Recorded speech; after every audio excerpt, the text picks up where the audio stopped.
Bonjour, je suis Adim Ganakariom, chercheur à l'Institut de recherche médicale et d'études de plantes médicinales, sous tutelle du ministère de la Recherche scientifique et de l'Innovation.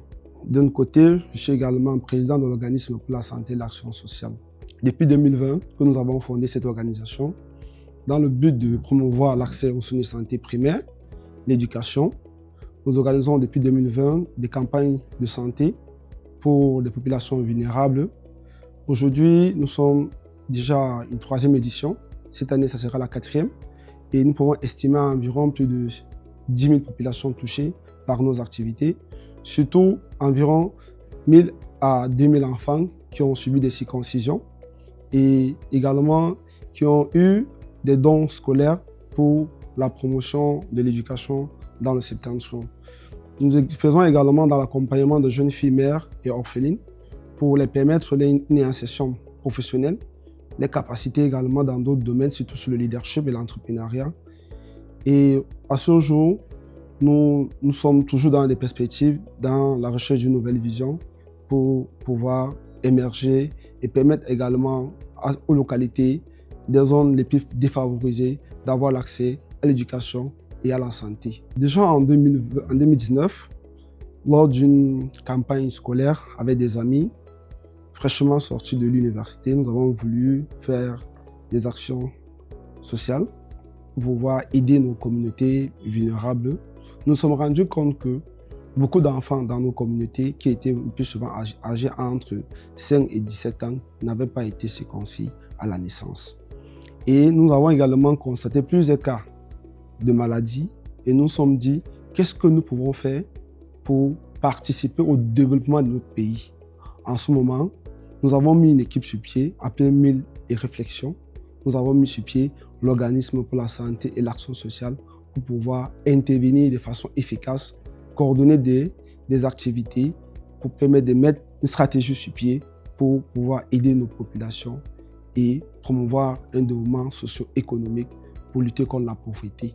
Parce que vous savez aujourd'hui, si nos populations sont vulnérables, d'une part c'est à cause de la pauvreté que vive cette population.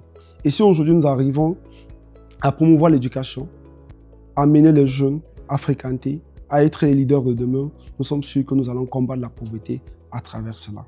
L'impact déjà qu'on peut voir, c'est sur le visage des populations. Lors de la dernière activité, lorsque nous avons fini, il fallait voir des jeunes, des mamans, des parents qui étaient là avec des enfants, qui n'avaient pas ne serait-ce 1 000 francs pour faire circoncire un enfant. Et que lorsque nous avons annoncé la fin de l'activité, nous avons vu des pleurs, nous avons vu des cris et des mères qui pleuraient. Lorsqu'il était pratiquement 22 h, nous étions à Garoua, au centre de santé de Takasco. Nous étions obligés de maintenir l'équipe sur pied et de donner rendez-vous à ces différentes familles-là.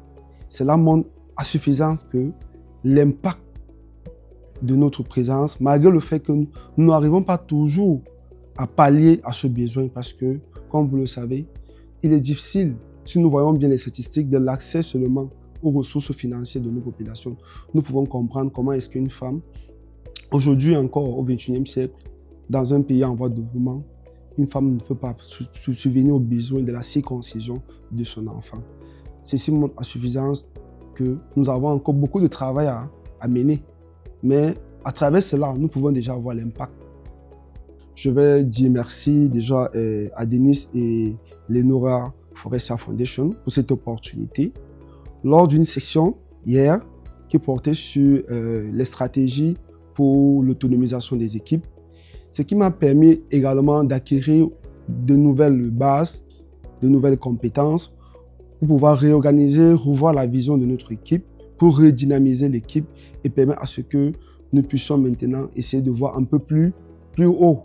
Parce que cette formation aujourd'hui me permet de voir un peu de l'ombre tout autour de notre organisation, de permettre de mettre un peu de la lumière sur certaines choses que nous aurions dû mieux faire, que nous n'avons pas pu à cause peut-être de la mauvaise organisation ou bien peut-être du dynamisme qui manquait au sein de l'équipe.